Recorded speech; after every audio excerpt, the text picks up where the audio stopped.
शंकर भगवान बोले तुम कितना भी किसी का भाग्य लिख दो और किसी के ललाट पे कुछ भी लिख दो, अगर कोई मेरे पास आया है तो मैं ललाट मलाट पे लिखा हुआ मानता नहीं हूं, मुझे पलटना है तो पलटना है, कुछ जा। भगवान ब्रह्मा जी ने कहा कि मेरे को अब तुम्हारे यहां नौकरी नहीं करना, इस्तीफा दे रहा हूं। ब्रह्मा जी ने कहा मुझे ब्रह्मा बनना ही नहीं है, मेरा इस्तीफा स्वीकार करो। क्यों? जब मैंने लिख दिया कि ये मरेगा तो फिर इन्हें कैसे बचाएगा? शंकर भगवान बोले भले इस्तीफा दे दो, पर मैं भोला और मेरा भगत भोला, अगर मेरे मंदिर में आके एक लोटा पानी चढ़ाएगा और उसकी किस्मत में दुख भी लिखा होगा तो इतनी जल्दी डायरी नहीं छुपाऊंगा, पर लिखा हुआ पेज उसके कर्म का दुख का फाड़ूंगा जरूर। 2-4 महीने आने तो पर निपटाऊंगा जरूर।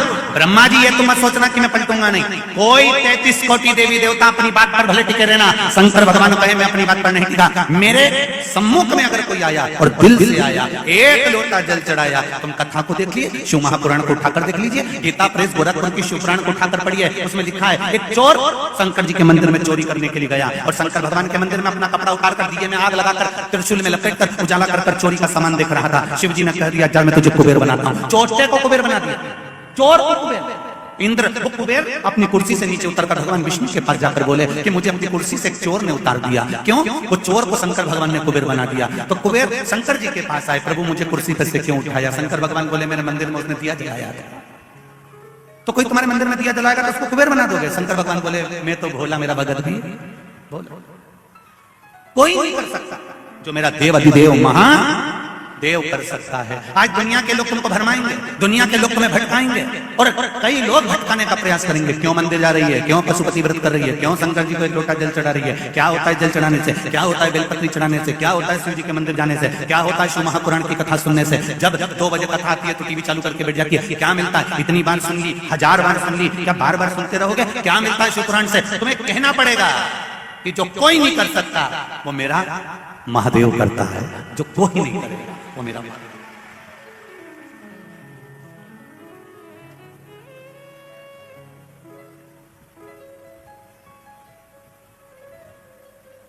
कोई नहीं। ये पत्र आया देखो जरा,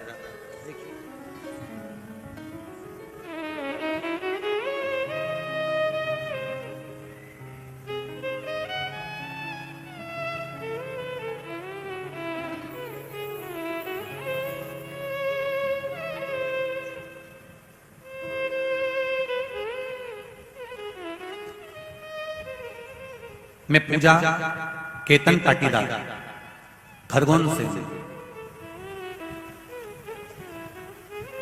29 दिसंबर 2021 को मेरी पहली संतान 9वें महीने में डिलीवरी के समय पर 7 दिन पहले मर गई, गर्भ में शांत हो गई। मैं बड़ी दुखी हो गई। तब पितामह कहते हैं कि कन्हैया प्राण को मैं आज छोड़ दूं, अभी छोड़ दूं, प्राण छोड़ने की मना नहीं है, पर दिक्कत केवल एक है।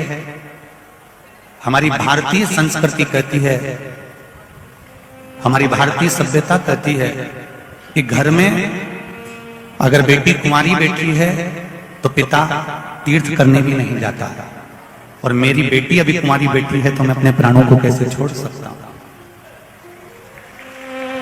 कैसे छोड़ूं मैं?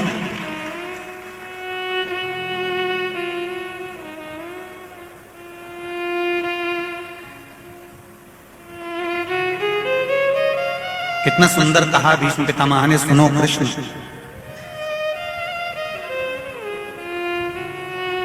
भाई बहन को सुनी जगह पर ना छोड़ो, पिता बेटी को सुनी जगह पर ना छोड़े, और सेठ तिजोरी को सुनी जगह पर ना छोड़े। भीष्म पितामह कह रहे हैं कि कितनी भी विषम परिस्थिति हो और तुम्हारी बहन कुमारी अवस्था की है, कुमारी है या विवाहित हो चुकी है, फिर भी उसको सुनी स्थान पर, सुनी जगह पर नहीं छोड़ना। और बेटी कितना भी कहे पापा मैं अकेली चली जाऊंगी और मैं ये काम कर लूंगी, पर बेटी को सुनी जगह पर ना छोड़ना। और कितना भी तुम्हारे पास में धन वैभव सत्ता हो, कितने भी नौकर चाकर लगे हों, तो भी तिजोरी को सुनी जगह पर ना छोड़ना। ये हमारे यहाँ सनातन धर्म का है, आप ना छोड़ना।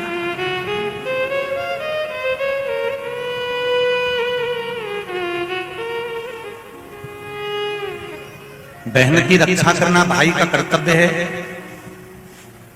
बेटी का कन्यादान करना बाप का कर्तव्य है।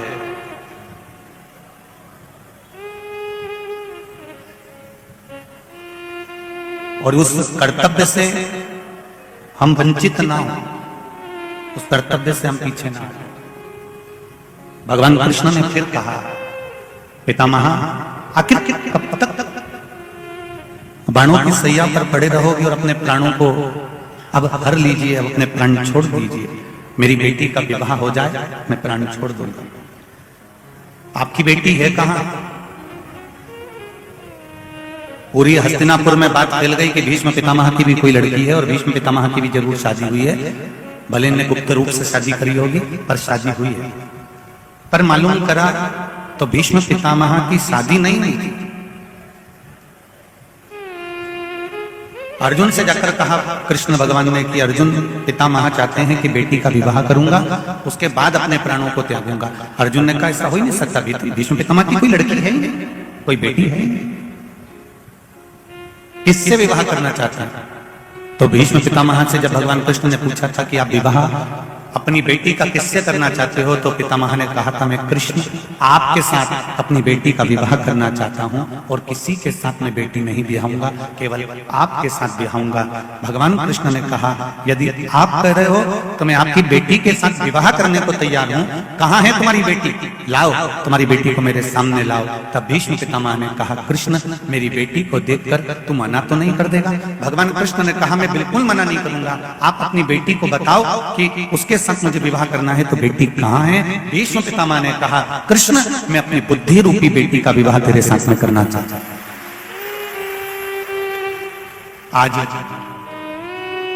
देवउठनी एकादशी है। संपूर्ण भारत की भूमि पर, संपूर्ण विश्व में आज भगवान कृष्ण, शालिग्राम जी भगवान और तुलसा मैया का मंगल विवाह हो रहा है।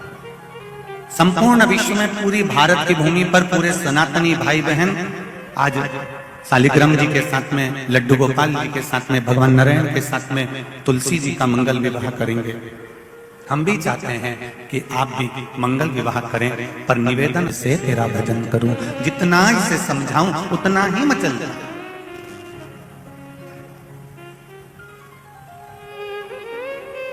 ये बुद्धि इतनी विचित्र है, ये बुद्धि, ये मन, ये चित्त इतना विचित्र है कि ये स्थिर रहता ही नहीं।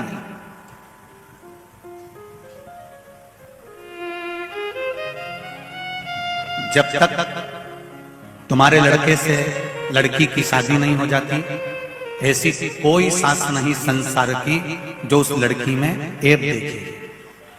जब तक, जम के बोलो जरा, जब तक, फिर से बोलो, जब तक शादी नहीं हो जाती तब तक तो लड़की इतनी बढ़िया है साहब, इतनी जोरदार है। मेरे लड़के के लिए देखती आई हूं, बाजू की अपने यहीं की, आसपास सनावत मनावत की, यहीं की है, बहुत जोरदार लड़की है और ज्यादा बड़ा परिवार भी नहीं है। बच्ची में बहुत संस्कार है, पढ़ी लिखी है। मैं 2-3 बार गई, देखा मैंने, बहुत जोरदार है, बहुत अच्छी है। उसके माँ बाप के संस्कार हैं। जो लड़की इतना मुंबई पूना में पढ़ने के बाद भी इतनी संस्कारवान है, जब तक उसकी शादी आपके लड़के से नहीं हो जाती तब तक आप उस लड़की के गुण ही गुण देखते हो। उस लड़की में कभी तुमने ऐब नहीं देखा, पर शादी होने के 2-4 साल बाद तब तुम्हारे मुख से जो निकलना प्रारंभ होता है वो कि माँ ने तो यही सिखाया है।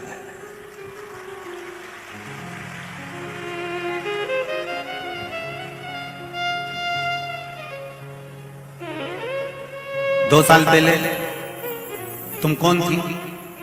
वही कमलाबाई थी ना जो गुण देख रही थी, और 2 साल बाद फिर अब गुण देखने लगी तो वही कमलाबाई है। कहीं की कमला बैठी हो तो बुरा मत मान जाओ, ये तो वही 2 साल पहले तुमने जो गुण देखा अपने लड़के के लिए लड़की में, इतनी जोरदार, इतनी बढ़िया, इतनी बढ़िया, इतनी बढ़िया, सब कुछ अच्छा लगा। और शादी के 2-3 साल बाद जब लड़की अपने पति के साथ रहने लगी, अलग रहने लगी, या फिर वो मुंबई पूना चली गई अपने पति के साथ, या फिर मायके में फोन पे बात कर रही है या चित्र कर रही है, तो फिर आपको बुरा क्यों लग रहा है? इस बुद्धि को बिगड़ने में देरी नहीं लगती। सुन लो री भीकन गांव वाली, जी जी जी, ये बुद्धि कभी भी बिगड़ सकती है। अच्छाई देखेगी तो लोगों में इतना अच्छा देख लेगी, इतना अच्छा देख लेगी, इतना अच्छा देख लेगी, और जब बुराई देखेगी तो इतना बुरा देख लेगी, इतना बुरा देख लेगी कि उसका मुंडा देखना ही पसंद नहीं करेगी। अब मैं उसका मुंडा ही नहीं देखूंगी। और इससे पहले तो कह रही थी मुंडा दिखाई होगी, मुंह दिखाई हुई, और उनमें सबसे पहले हाथ की चूड़ी तू नहीं दी कमला, तू नहीं, और अब के मुंडा नहीं दे।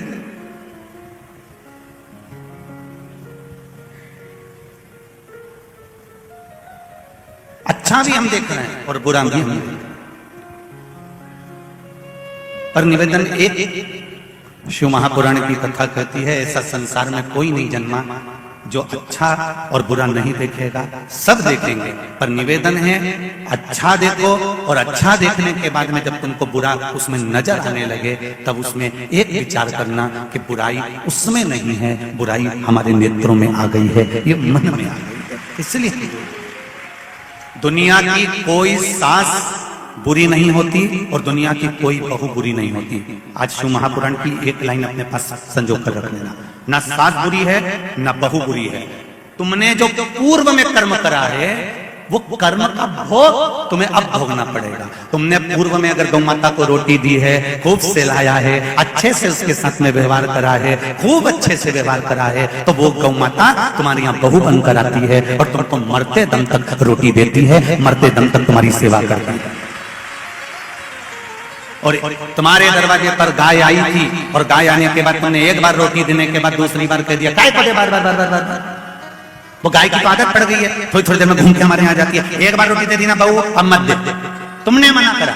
जब वो बार बार दरवाजे पे आके खड़ी होगी तो डंडा लेके तुम खड़ी हुई, तो वही गाय बहू बनकर आई, और अब वो भी तुमको एक ही बार चाय दे रही है, वही अब वो भी तुमको एक ही बार रोटी दे रही है, और तुम उसके लिए बहुत बड़बड़ाती थी, इसलिए दिन भर रसोई घर में वो भी तुम्हारे लिए दिन भर बड़बड़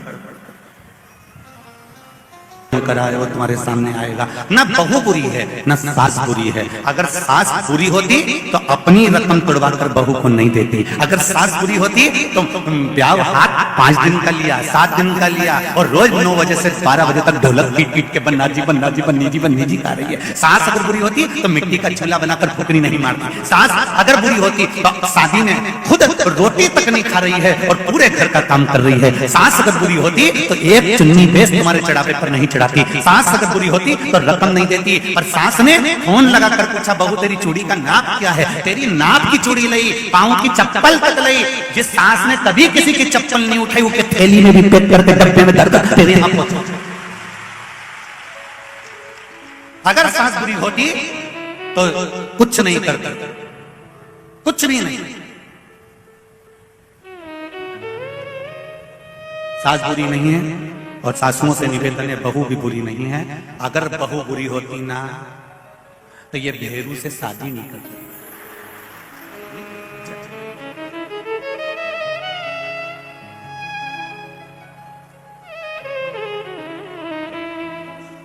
आज देवउठनी एकादशी है। कई लोग प्रश्न खड़ा करते हैं कि शालिग्राम भगवान के साथ में तुलसी जी का विवाह हुआ। ये तो ललाट पर लिखा है, वो तो होना ही है। जो किस्मत में लिखा उसे कोई टाल नहीं सका। अच्छा महाराज भी किस्मत में लिखा हुआ नहीं टाल सकता। अगर टाल सकते थे तो रामकृष्ण परमहंस माँ जगतजननी जगदम्बा के उपासक थे। स्वामी विवेकानंद जैसे उनके शिष्य थे। और रामकृष्ण परमहंस जी को जब बड़ी बीमारी हो गई, कैंसर जैसा रोग हो गया, स्वामी विवेकानंद जी बार बार कहते थे गुरुदेव माँ आपके ऊपर कृपा करती है, शारदा भवानी आपसे बात करने के लिए आती है, एक बार देवी जी से कह दो कि तुम्हारी बीमारी ठीक कर दे। पर रामकृष्ण परमहंस ने कहा सुन रे स्वामी विवेकानंद, ये तो पूर्व के कर्म कर्म का भोग है जो मनुष्य को भोगना है। चाहे मैं कितना बड़ा गुरु क्यों ना बन जाऊं, चाहे मैं संत क्यों ना बन जाऊं, चाहे मैं साधु क्यों ना बन जाऊं, चाहे मैं तपस्वी साधक क्यों ना बन जाऊं, पर भोगना तो पड़ेगा। जब मेरे राम जी को पृथ्वी पर आकर भोगना पड़ सकता है, एक जरा सा बाली को छुप कर मारा तो कृष्ण अवतार में छुप कर बाण उनको लगा। सीता जी ने एक चिड़िया को कैद में रखा, माता जानकी को रावण की कैद में रहना पड़ा। एक जरा सी गर्भवती चिड़िया को पिंजरे में बंद कर रखा तो माता जानकी को भी गर्भावस्था धारण कर बन बन एक आश्रम में रहना पड़ा। ये कर्म गति है जो व्यक्ति को भोगना है, कर्म की गति को भोगना पड़ेगा। बस इतना जरूर है कि ललाट पर लिखा हुआ भोगना जरूर है, पर उस ललाट के लिखे हुए को संसार में कोई नहीं टाल सकता, क्योंकि भगवान विष्णु आज्ञा देते हैं कि इसके भाग्य में लिखा है उसका उतना दुख दो उतना सुख दो। ब्रह्मा जी लेखनी से लिख देते हैं कि इतना दुख इतना सुख है। केवल अगर तुम्हारे भाग्य के लिखे को भी कोई टाल सकता है, भाग्य के लिखे को भी अगर कोई मिटा सकता है, जैसे राजा श्वेत शंकर भगवान की पूजन कर रहा है और राजा श्वेत के मरने की आज तारीख तिथि समय पल आ गया और राजा श्वेत मरने वाला।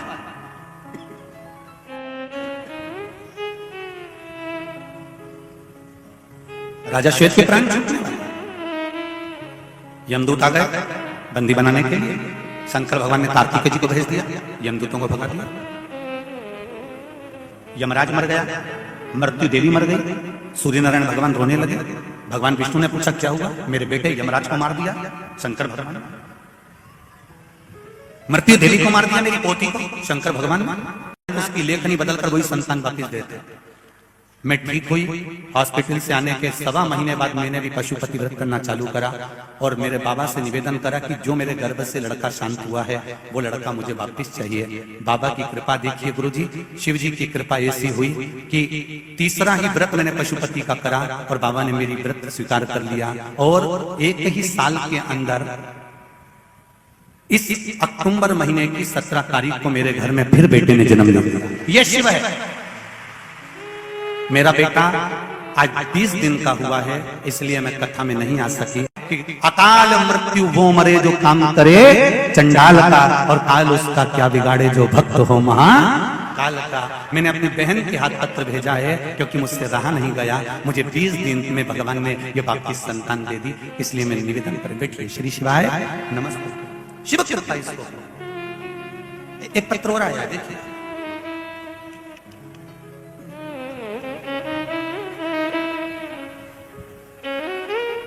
संगीता मनीष सोनी, तहसील जिरानिया, जिला खरगोन, मध्य प्रदेश से आप हैं। दोनों हाथ हिला देकर श्री शिवाय नमस्ते। गुरुदेव, मैं शिव जी की करुणा क्या बखान क्या करूं। 2 वर्षों से इलाज चल रहा है। मेरे बच्चेदानी में गठान है और पथरी की समस्या है। त्रिकालदर्शी प्रभु महादेव की ऐसी करुणा हुई, 1 महीने से दुख भोग रही थी, बड़ी कष्ट में थी। इंदौर, भोपाल सभी डॉक्टरों को, खरगोन आदि सब दूरखंडवा दिखा दिया। सबने कहा कि इसका ऑपरेशन कराना पड़ेगा क्योंकि बच्चेदानी में गठान बड़ी है, उसका ऑपरेशन जरूरी है।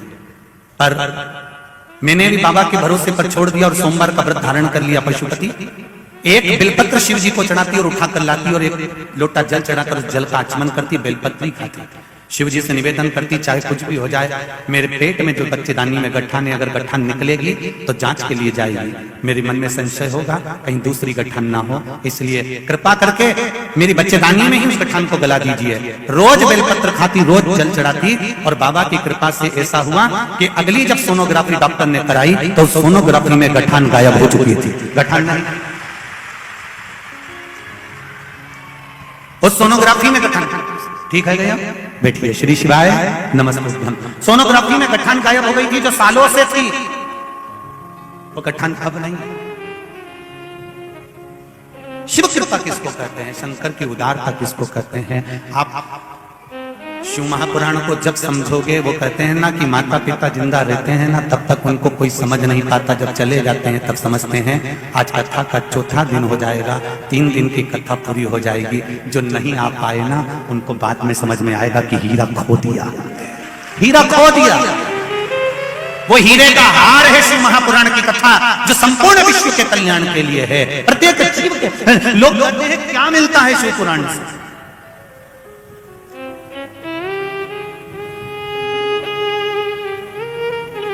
रामायण जीना सिखाती है, भागवत मरना सिखाती है, शिव पुराण जितनी जिंदगी भगवान ने दी है उसे स्वस्थ और एंजॉय में रहना सिखाती है।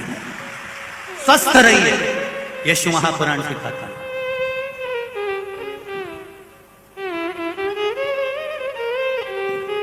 तुम्हारी तपस्या खाली नहीं जाने वाली। तुम जो 2 बजे से कथा चालू होती है और 8 बजे से 7 बजे से जगह संभाल कर बैठती हो, आप लोग अपनी जगह संभाल कर बैठती हो। कई लोग ये धूप में खड़े हुए हैं, कलम देख रहे थे, कुछ लोग अपने अपने घर से छाता लेकर आ गए थे, कोई चद्दर लेकर आ गया था, 4 लोग पकड़ कर कथा सुन रहे हो। कई इधर उधर बैठकर ट्रैक्टर ट्राली के ऊपर इधर उधर चढ़ के कथा सुन रहे हो। कोई रोज महिला मंडल टेंट लगाती, रोज आगे बढ़ते चले जाते हो। तो तुम्हारी तपस्या खाली नहीं जाएगी, ये निश्चित है। इस भट्टी में अगर तप गए तो सोना अगर निखर गया तो जिंदगी में सार्थक और कीमत वाला, खाली नहीं जाएगा। जितने आस्था चैनल पर सुन रहे हैं, जितने फेसबुक यूट्यूब पर सुन रहे हैं, ये बेटा बेटी, ये नवयुवक बच्चे, ये बुजुर्ग माताएं, ये घर घर के बच्चे, अगर शिव महापुराण की कथा तुम्हारे घर में चल रही है, भले आधा घंटा चले, 20 मिनट चले, 25 मिनट चले, और वो कथा का एक शब्द भी अगर आस्था चैनल के माध्यम से घर घर में, मोबाइल के माध्यम से, दुकान पर, व्यापार में, ऑफिस में, कहीं पर भी चल रहा है, तुम धोखा नहीं खा सकते। ये निश्चित है, ये निश्चित है कि तुम धोखा नहीं खा सकते।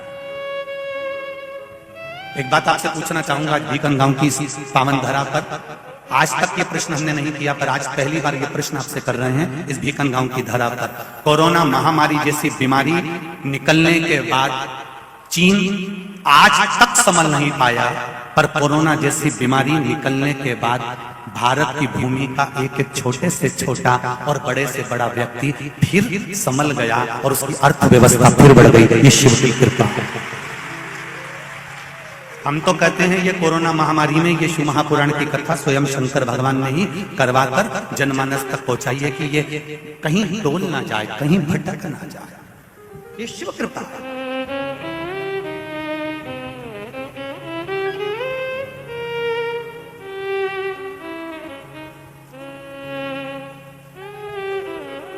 संपूर्ण विश्व कोरोना महामारी के बाद डोल जाना था, पर संपूर्ण विश्व ये भारत नहीं डोल पाया, क्योंकि इसको संभाल लिया देवाधिदेव महादेव ने। आप जो कथा सुनते रहे हो, एक छोटा सा व्यापार करने वाला व्यक्ति भी शंकर जी को जब लोटा भर के जल चढ़ाने लगा ना, पहले उसके ऊपर कर्जा बढ़ते जा रहा था। अब आप अंदाजा लगाकर देखना, पहले शिव महापुराण के पहले का समय निकालना और शिव महापुराण जब से सुनना चालू करी उसके बाद का समय निकालना, पूरी जिंदगी के पुराने समय को निकालकर आज का समय निकालना कि भगवान ने तुम्हारा हाथ पकड़ा कि नहीं पकड़ा, थोड़ा व्यापार बढ़ा कि नहीं बढ़ा, थोड़ी संपदा वैभव मन आनंदित हुआ कि नहीं हुआ, शिव ने कृपा करी कि नहीं करी, अपने हृदय से पूछो, अपने चित्त से पूछो। में जो शिव मंदिर हो वहां चले जाया करो, उससे घर के लोगों को फायदा नहीं मिलेगा, तुम्हारी किस्मत में जो दुख लिखा है उसे कोई दूसरा नहीं काट सकता। ध्यान देना, बहू दवाई दे सकती है, बेटा डॉक्टर को दिखा सकता है, बच्चे सोनोग्राफी करवा सकते हैं या मशीनों में तुम्हारी जांच करवा सकते हैं, पर शरीर में अगर दुख हुआ है, कष्ट हुआ है तो पड़ोसी भोगेगा क्या? जम के तो बोलो, बहू भोगेगी क्या? नहीं। बेटा भोगेगा क्या? नहीं। तुम्हारे शरीर में अगर कष्ट हुआ है, तुम्हारे भाग्य में अगर कष्ट लिखा है तो उसको भोगना तुमको पड़ेगा। इसलिए निवेदन है कि तुम भोजन करोगे तो तुम्हारा पेट भराएगा। इसलिए तुम्हारे भाग्य में अगर दुख लिखा है, तुम्हारी किस्मत में अगर कहीं थोड़ी सी भी तकलीफ लिखी है, भले तुम्हारी दुकान अच्छी चल रही है, भले तुम निरोगी हो, सब कुछ है, फिर भी एक लोटा जल शंकर भगवान को चढ़ा। कोई कहे कि किसी कारण से चढ़ा, नहीं, हो सकता है कि आने वाला समय कैसा हो, तुम्हारे भाग्य में क्या लिखा हो, कम से कम एक लोटा जल चढ़ाते रहोगे तो वो भाग्य का लिखा हुआ तुम्हारे पक्ष में होता चलता। चढ़ाओ शिव जी को एक लोटा जल।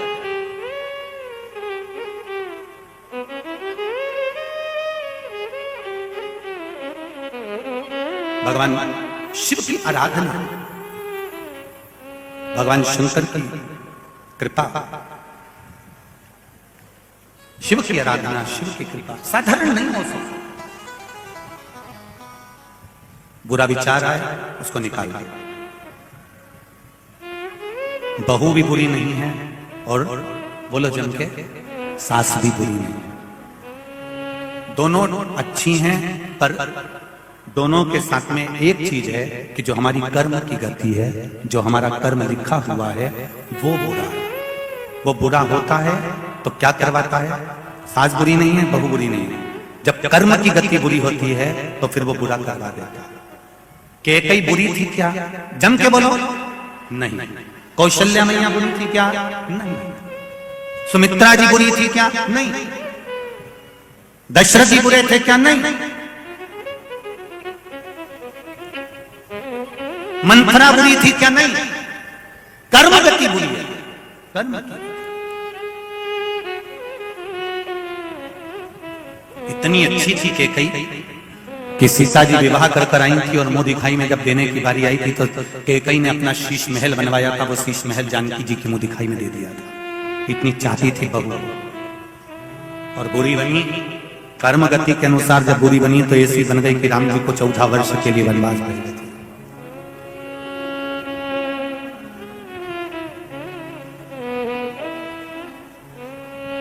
बना दिया। मेरा निवेदन भिकन गांव की इस पावन धरा से, घर घर में चल रही शिव महापुराण से, आस्था चैनल फेसबुक पे सुन रहे सारी बहू बेटियां और माताओं से कि ना सास बुरी होती है ना बहू बुरी होती है।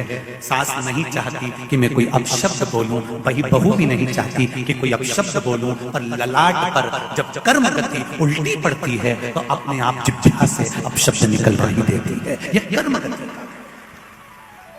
अब ऐसे समय पर क्या करोगे आप?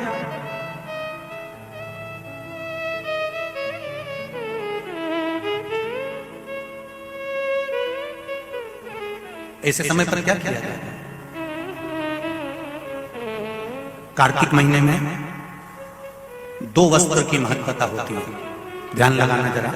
जितनी भी माताएं बेटी हैं, चाहे वो सासू मां हो चाहे बहू हो, बेटियां भी कभी ना कभी बहू बनेंगी और आप भी कभी ना कभी सास बनेंगे। स्मरण। कार्तिक महीने में 2 वस्त्र का विधान है, एक पीले कलर का वस्त्र और एक लाल कलर का वस्त्र। एक पीला वस्त्र है, एक लाल वस्त्र।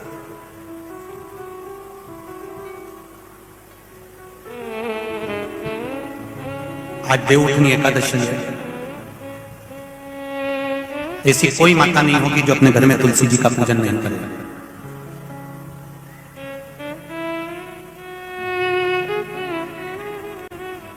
घर की मां यदि आज देवउठनी एकादशी के दिन लाल वस्त्र, बैकुंठ, वैसे तो पचवीगन का महत्व बताया गया है स्कंद पुराण में, जो 5 दिन पीछे के होते हैं।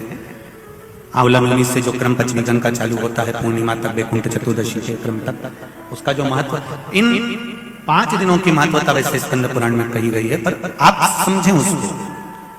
लाल वस्त्र अगर कार्तिक महीने में तुलसा महारानी पर ओढ़ाया जाता है और वही वस्त्र बाद में रख लिया जाता है संभाल कर, तो उस घर में किसी कर्म गति के कारण भी अगर अपशब्द निकल रहे होते हैं तो वो अपशब्द वो वस्त्र रोक लेता है। वो वस्त्र रोकता है। कौन सा वस्त्र? लाल वस्त्र। पीला वस्त्र इन 5 दिन में अगर तुलसा महारानी को चढ़ाया जाता है और उसको रखा जाता है तो जिस नारी के गर्भ से संतान नहीं भी हो रही होती है, उसके कक्ष में अगर वो वस्त्र कुछ दिन तक रखा रहता है तो ये निश्चित आती है कि गर्भ ठहरता जरूर है। ये पीले वस्त्र की और लाल वस्त्र की महत्वता कार्तिक महीने में। अब कई माताएं कहती हैं कि हमारे पास में लाल वस्त्र नहीं है, हमारे पास में इतना नहीं है, तो लाल कलर का लच्छा भी तो आता है, नाड़ा। बोलो आता है कि नहीं आता? लाल तुम्हारे घर में सिलाई करने का लाल कलर का धागा तो होगा ना कि नहीं होगा? लाल कलर का लच्छा तो होगा, नहीं होगा सफेद कलर का धागा तो होगा, उसको कंकु में लाल करना। पर उस वस्त्र की महत्वता को हम समझें। जैसे बांस की पिटारी में, ये तो तुम लोगों की परिभाषा है, आजकल की माताएं तो सुहाग का सामान प्लास्टिक की टोकरी में रख कर देती है, पर हमारे यहाँ नहीं लिखा कि प्लास्टिक की डलिया में सुहाग की सामग्री दो। हमारे यहाँ कहा कि जो वंश बढ़ावे जो वंशकार होते हैं ना, बांस बनाने वाले होते हैं, वंशकार होते हैं, इनको तो तुम्हें रोज धन्यवाद देना चाहिए। जो बांस का टोकरी बनाते हैं, सुपड़ा बनाते हैं, बांस का सामान बनाते हैं। आज भी विवाह में हमारे यहाँ मंडप भी बांस का होता है, सुपड़ा भी बांस का, डलिया भी बांस की। सबसे पहले खलमट्टी अगर आती है शादी के ब्याह में, सबसे पहले मिट्टी आती है तो बांस की टोकरी में आती है। एक नियम है। क्यों? क्योंकि जिसकी शादी में मट्टी, इधर लाते हैं मट्टी, जिसकी शादी में मट्टी बांस की डलिया में आती है, उसको संतान के लिए डॉक्टर को दिखाने की जरूरत नहीं पड़ती। जिसकी शादी की शुरुआत प्लास्टिक की डलिया से होती है, फिर उसको टेस्ट भी करवाना ही पड़ता है।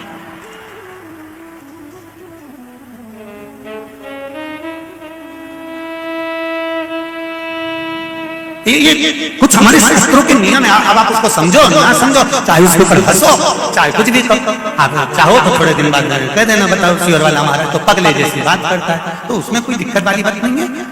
पगले का अवार्ड हमको मिलने वाला है, उसमें कोई दिक्कत वाली बात नहीं। पर उसको समझो कि हमारे सनातन धर्म में ये वंशकार, बांस का सामान बनाने वाले, बांस की डलिया बनाने वाले, बांस का सुपड़ा बनाने वाले, सबसे पहले ये वंशकार हुए, फिर खवास नाई ये हुए, फिर चर्मकार हुए, जूता चप्पल बनाने वाले, फिर अन्य जितने जितने हमारे यहाँ, इनको लोग कहते हैं कि इनको हमारे यहाँ से हटा दिया, ऊंची जाति वालों ने इनको पीछे हटा दिया। कोई इनको पीछे हटाने वाला नहीं है। केवल तुम्हारी बुद्धि से लोग तुमको भ्रष्ट कर रहे हैं कि हमको नीचा दिखा रहे हैं, हमको ऊंचा दिखा रहा है। किसी जात में, किसी समाज में ये नहीं कहा गया कि इनको नीचा दिखाना। प्रत्येक समाज में, चाहे ब्राह्मण के घर की शादी हो, चाहे क्षत्रिय के घर की शादी हो, चाहे वैश्य के घर की शादी हो, सबसे पहले वंशकार की डलिया आती है, वंशकार आता है। सबसे पहले हमारे यहाँ अगर पादुका बनाई जाती है तो सबसे पहले चर्मकार आता है, सबसे पहले हमारे यहाँ खवास आता है। पहले इनको लाकर बिठाया जाता है। पहले संबंध भी सेठ खुद नहीं जाता था करने के लिए, खवास जाता था, वंशकार जाता था, ये जाते थे, संबंध पक्का कर आते थे और शादी हो जाती थी। ना लड़का देखता ना लड़की देखती। ये सब बाद में चालू हुआ।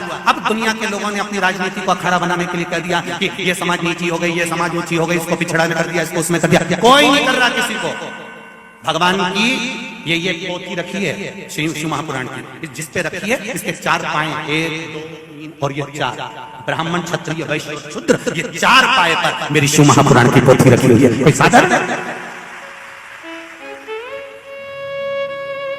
एक पाया भी अगर इसमें से हट गया तो 3 पाए में से पोथी नीचे गिर जाएगी। उसी तरह हमारे यहाँ का ये धर्म बनाया, ये सनातन धर्म जो बनाया है, ये वर्ण का जो आनंद बनाया है, ये कोई साधारण नहीं है। ये सब एक है, एक है। ब्राह्मण हो, क्षत्रिय हो, वैश्य हो, शूद्र हो, सब एक। ये विभाजन तो आज के लोगों ने कर दिया कि थोड़ा सा अपना फायदा देखने के लिए, अपना फायदा। ये महिला मंडल कथा करा रही है, नागेश्वर महिला मंडल कथा करा रही है। वहाँ भोजन भंडारा चल रहा है। भोजन भंडारा कराते समय वहां पर माइक पे रोज सुबह 5 बजे से भैया चिल्ला चिल्ला कर नाश्ता कराते हैं, भोजन कराते हैं। मैंने अभी तक तो माइक पे नहीं सुना कि कोई ब्राह्मण हो तो ही भोजन करना, कि वैश्य हो तो ही भोजन करना, तो क्षत्रिय हो तो वही भोजन करना, कि शूद्र हो तो वही भोजन करना। जब मेरे नागेश्वर भगवान के भंडारे में देवी जी का भंडारा होता है, गणेश जी का भंडारा होता है, शिव जी का भंडारा होता है, यहाँ भेद नहीं होता, तो दुनिया में लोग अपनी बुद्धि में भेद क्यों कर रहे हैं? उन्होंने कहा तुमको भेद, ये कुछ नहीं, केवल अपने पद को निश्चित करना है, अपना बैंक भरना। इसलिए फूट डालो, मालूम है आपको, फूट डालो, शासन करो। ये दुनिया के लोग।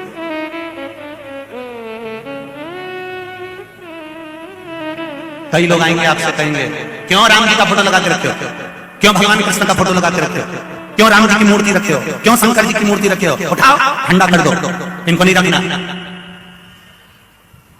मेरे को आज सूचना मिली थी कि कई लोग कहते हैं कि इनको ठंडा कर दो, इनको क्यों रखे हो, अपने को नहीं मानना, अपने को नहीं मानना, अपने को नहीं मानना। जो तुमको ऐसी राय देने आए उसको चंदन का तिलक लगा के ठंडे पानी से स्नान कराओ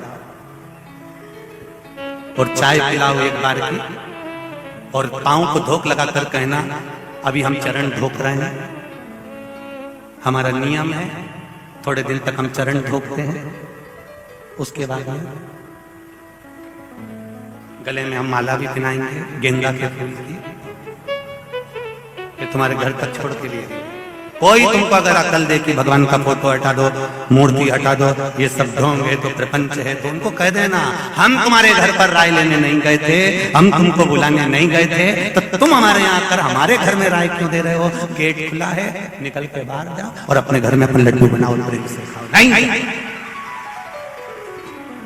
सहजता में सरल।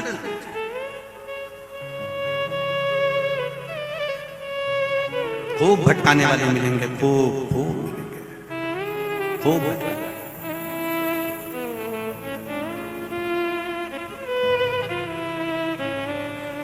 तो ना सास बुरी ना बहू बुरी, कर्म की गति बुरी होती है। बुराई अपने भीतर इकट्ठी मत करो। बहुत छोटा सा जीवन है जीजियों, मेरे भाई बैठे हैं, तुम्हें जीजी बोलूं तो ये जीजा ही हुए मेरे, तो मेरे जी जाओ। आपसे भी निवेदन है, बहुत छोटा सा जीवन, बहुत छोटा सा। तब किसके प्राण किस समय आखिरी होंगे किसी को नहीं मालूम पड़ेगा। एक क्षण लगेगी। अकड़ में मत जियो। कई लोग अकड़ में जीते, मेरा समय आन दे तब बताऊंगा कि मैं क्या हूं। फिर चिल्ला के कहेगा मेरा समय आन दे तब मैं बताऊंगा कि मैं क्या। और ये एक दिन छाती में दर्द हुआ, खंडवा के हॉस्पिटल ले गए और डॉक्टर ने कह दिया इनका समय आ गया। तब समझ में आया कि समय आना किसको कहते हैं।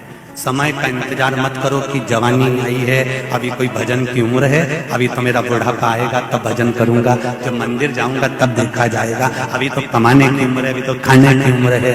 अरे भाई खूब एंजॉय करो, कोई नहीं मना करे तुमसे कि तुम कपड़ा अच्छा जोरदार मत पहनो, तुम तो जोरदार पहनो, एक से बढ़कर एक पहनो। कौन मना करे? तुम्हारी मर्जी पड़े जैसा पहनो। कौन एक पटली की जगह 4 पटली लगा, तो बढ़िया। चाहे तो पुतली भाई जैसी मर्जी पड़ेगी तो वैसी जियो, अपनी मस्ती में जियो। पर इतना निवेदन है, ऐसा कोई समय, ऐसा कोई क्षण, ऐसा कोई पल नहीं जाना चाहिए जिस समय मेरा बाबा शिव की याद ना आए। हर पल शिव याद आना चाहिए, हर पल शंभु। उस बिंदु को पहचानो जिस बिंदु में शिव समाया हुआ है, उस बिंदु को जानो। ब्रह्मा विष्णु और महेश में जब भेद हुआ, ब्रह्मा जी ने पूछा कि भगवान विष्णु के पिता कौन है, और भगवान विष्णु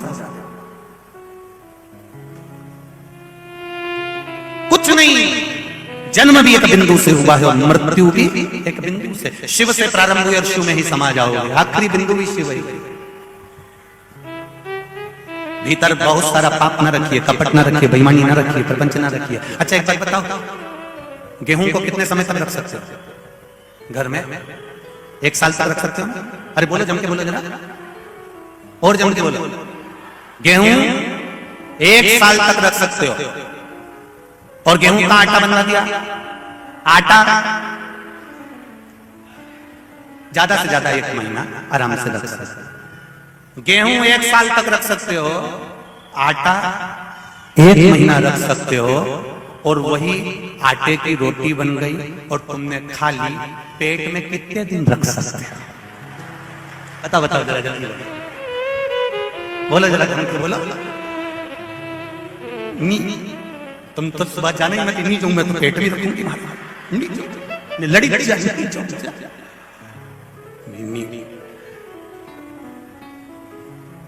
20 रुपए किलो का गेहूं की रोटी है, 25 रुपए की रबड़ी भी अंदर गई है। मेथी की सब्जी लाई थी 12 रुपए किलो की, वो भी अंदर नीचे। गेहूं 1 साल तक तुम अपने घर में रख सकते हो, आटा हो गया तो 1 महीने अपने घर में रख सकते हो, पर वही आटे की रोटी बनाकर खा ली तो पेट में पूरी रात भी नहीं रख सकते। जब इतनी रोटी को तुम अपने पेट में नहीं रख सकते, तो बहू की छोटी छोटी बात को अपने कलेजे में क्यों रख रहे हो?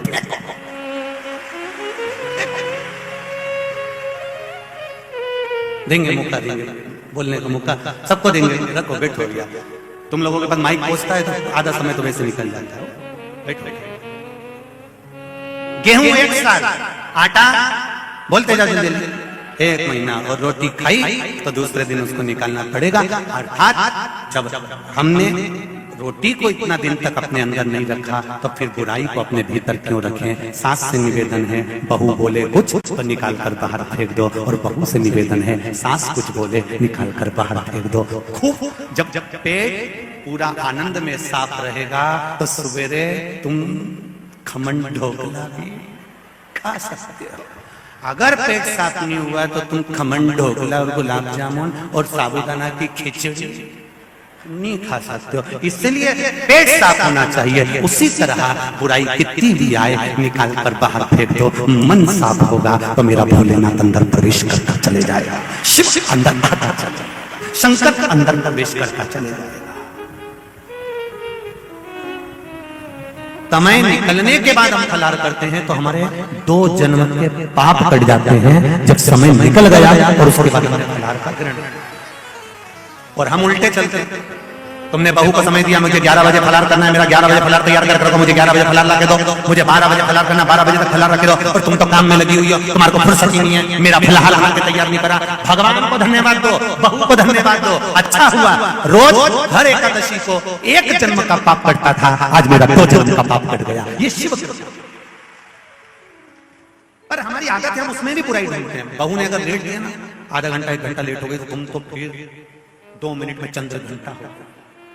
बताओ इतनी देर से लेके आई, आज मेरा एकादशी, आज मेरा फलाहार, और तुझे बनाने की फुर्सत नहीं मिली। मम्मी साबूदाना गलाया था, भगर बना रही थी, पूड़ी बना रही थी, थोड़ा समय हो गया। अपने मन को धीर बनाओ कि भगवान ने आज देरी क्यों करी। वही फलाहार किसी कारण से और लेट हो गए,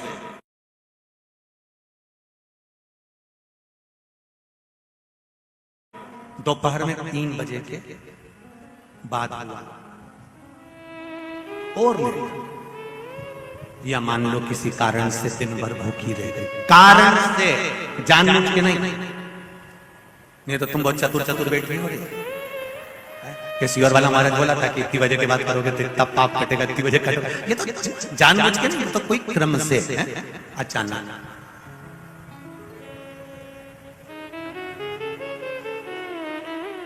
जानबूझ के करोगे तो वो तो दिक्कत ही दिक्कत है। जैसे वो एक चरित्र आता है ना, एक पड़ोसन ऐसा धान कूट रही थी मूसल से, और उसके पास में उसकी पड़ोसन बैठी थी। इतने में इसका पति आया, आवाज लगाया उसने, सुनती है मुझे पानी ला दे। इसने जो धान का मूसल था ऊपर छोड़ा और पानी देने चली गई। पड़ोसन को बड़ा आश्चर्य हुआ, मूसल हवा में टंगा, हवा में मूसल टंगा। ये आई, इसने मूसल लिया, फिर कूटने लगी। इसने अपने पड़ोसन से पूछा क्यों ये हवा में कैसे टंग गया। मैं अपने पति के चरणों को प्रणाम करती हूँ, पति को परमेश्वर मानती हूँ, उसकी सेवा करती हूँ ना, बनाऊंगी। तुम सोगे मैं तुम्हारे चरण दबाऊंगी, तुम जो थाली में छोड़ दोगे मैं वो भोजन करूंगी। फिर एक बार ऐसा चमत्कार होगा, मैं ऐसे धान कूट रही होंगी, तुम एकदम आना, आते से कहना सुनती है पानी ला, और मैं मूसल छोड़ के आऊंगी और वो हवा में टंग जाएगा। तुम देखना। पति ने मन में सोचा ना जाने कहां से सीख के आ गया। इसने सिर पे पल्लू लेके पति को प्रणाम करा और पूछा क्या खाओगे। पति ने मन में सोचा 40 साल से कभी मुंह नहीं खोला मैंने खाने के मामले में। अब तो पति ने भी कह दिया भजिया बना ले, इमरती बना ले, जलेबी बना ले, खीर बना ले, पूड़ी बना ले, नमकीन पूड़ी बना ले, आलू की सब्जी, भिंडी की सब्जी, सब बनाने का। जैसे पति ने बोला, पत्नी बोली चुप रहो, तुम्हारा बाप बनाए। इतनी सारी लिस्ट ना बोली थी मेरे से बनेगा बना दूंगी। और बनाने गई, भजिया बनाया, पूड़ी बनाई, सब बनाया। एक भजिया थाली में रखा, एक पूड़ी थाली में रखी, एक जलेबी रखी, सब सामान तक रख दिया। और जैसे ही पति ने भजिया खाना चालू करा, मुंह में भजिया लेने ही वाला था, इतनी देर में वहीं से बोली पूरा मत खाना, तुम्हारा झूठा खाना है मेरे को। बेचारे ने भजिया की केवल चोंच नहीं होती किसी किसी भजिया में, किसी किसी भजिया में चोंच बस वही पूड़ी भी रखी, बनवाया इतना सारा था, कुछ नहीं खाया। अब कह रही है तुम जाओ मैं खाना खा के, और पूरा निपटा गई पूरा, और खा खुआ के और पति के पास गई। अब तुम सजा में तुम्हारा चरण दबाऊंगी। अब चरण मरण तो कभी जिंदगी में दबाया नहीं, मच्चा मारे चरण दबाया। अब पति तो पति मोबाइल चला रहा होगा, किताब देख रहा होगा, किताब देखते देखते सो जाओ नहीं तो गला दबा दूंगी। अब बेचारे ने आंख बंद करी और एक आंख खोल के पैसे में नहीं दबा रहे, इसको पगली हो गई है।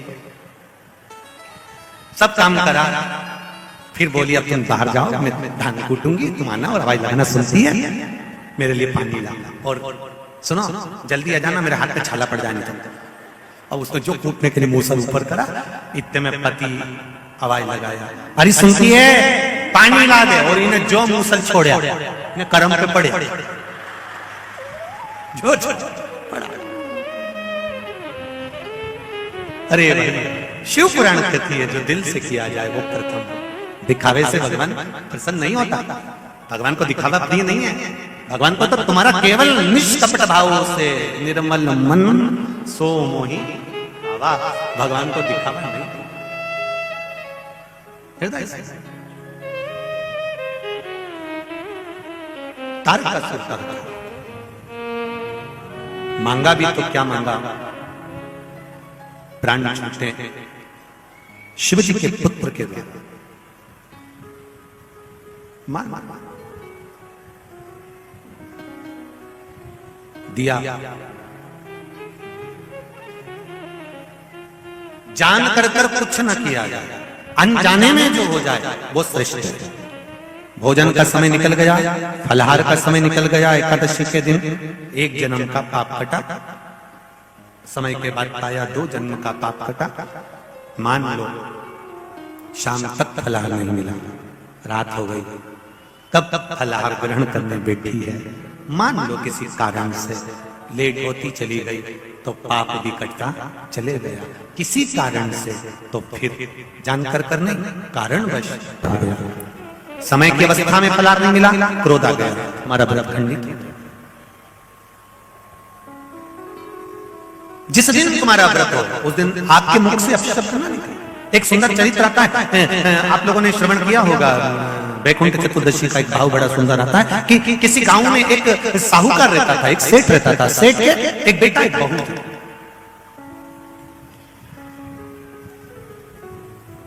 और बहू बेटा दोनों धर्मात्मा, दोनों पुण्यात्मा। बहू भी धर्मात्मा है और बेटा भी धर्मात्मा है। दरवाजे पर कोई आए भूखा ना जाए, दरवाजे पर कोई आया पानी पीकर जाना,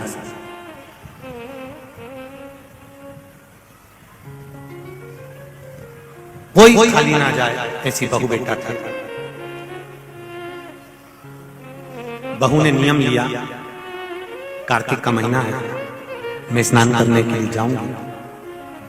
ससुर जी से कहा, पिताजी मैं कार्तिक के महीने का स्नान करूंगी, परंतु मेरे साथ में थोड़ी सी परेशानी यह है कि मैं स्त्री हूं, मैं नारी। बहुत अच्छे से सुनना मेरी माताओं, कई माताओं के मन में संशय होता है कि हम 1 महीने का व्रत धारण करते हैं और उस बीच में रजस्वला धर्म आ जाता है। वो रजस्वला धर्म आता है तो हमारे महीने भर का नियम का क्या होता है, इस प्रसंग को थोड़ा ध्यान से सुनना। बार बार ये प्रसंग नहीं मिलेगा और पहले भी कथाओं में ये प्रसंग नहीं आया। आज बीकन गांव की हरिहर्ष महापुराण में ये प्रसंग आया है, तो जितने लोग आस्था पर सुन रहे हैं, जितने फेसबुक यूट्यूब पर सुन रहे हैं, इस प्रसंग को थोड़ा ध्यान से सुनना मेरी माता। बहू ने अपने ससुर से कहा, पिताजी मैं कार्तिक के महीने के स्नान का नियम तो ले लेती हूँ, मैं कार्तिक के महीने, कोई माता कार्तिक के स्नान का नियम लेती है, कोई माघ महीने का स्नान का नियम लेती है, कोई चैत्र महीने के स्नान का नियम लेती हैं, कोई फागुन का लेती हैं, कोई बैसाख महीने के स्नान का नियम लेती हैं। कई माताओं की आदत रहती है, कई पुरुषों की आदत रहती है कि मैं 1 महीने तक कार्तिक का स्नान करूंगी, पर वो कार्तिक के स्नान में कुछ दिन ऐसे आ जाते हैं कि उसमें रजस्वला धर्म आ जाता है। अब वो रजो धर्म आ गया, रजस्वला धर्म आ गया, तो उस बीच में उसका नियम पूरा हुआ कि नहीं हुआ?